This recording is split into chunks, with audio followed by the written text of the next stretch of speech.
bwanyuma y'akakiiko korgayo kakakingaho amatundiro g'amata mu Rukazo Central Rwemirondo hamwe na Byenshebe ebicweka birikushangwa mu Town Council obu bagumize ngo abarisa n'abashubuzi begomboregi bakabakwata kakoba kake ngo kandi n'abandi bajemere biragiro eki kigwira abarisa maisho bateka ebina omu bicweka ebirwarize nebire bangire ngo hataze binebi hona no biro bityo mukuru w'entebe ya katano Reverend Samuel Mugisha Katugunda ayetombeitire ngo habo kuba kubakingira abashubuzi bamate beja barkwetombeita ngo nuko kubagira ngo beigure konke shaha yona beja kugaruka bakingeza diaries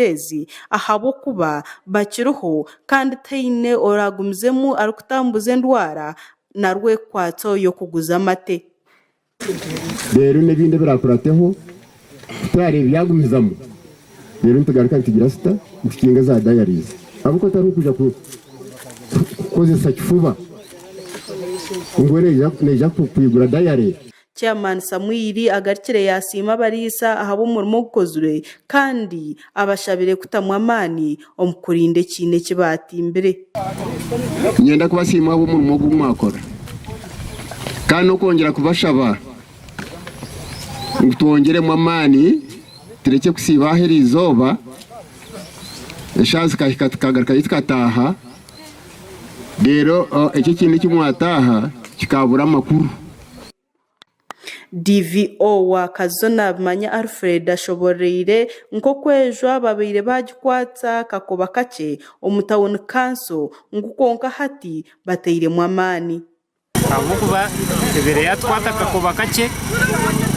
ne kumane yongera abo abantu tafayo konka mbwena hati twimikire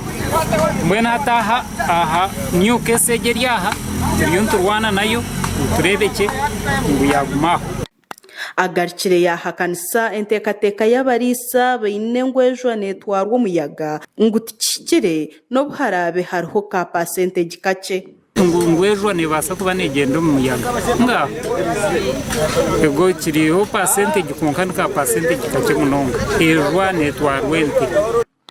Baitu meya wa Kazo Town Council ashoboreire ngwejwa nko kweyirigire omaka 38 ekasigara mu maka 5 ngukandi bashikire no kukinga diaries ahabo butafayo bw'abantu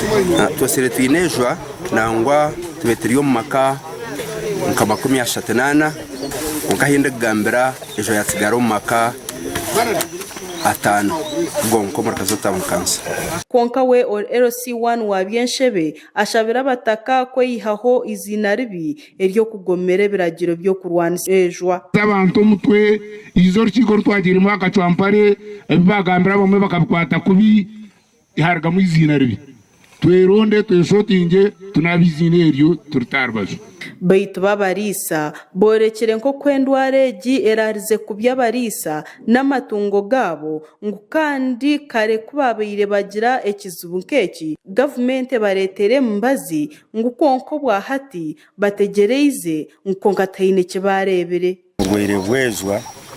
kandi oburarize kubyabatungo nabakama bago kandi ekizubu cy'abarisa kibashangira mu yegejwa ekwatente z'abarisa government irakwabera abaho ejwa yayatwa mu kicweka government kerete mbazi yo kugema obwa hati government embazi tekagiresire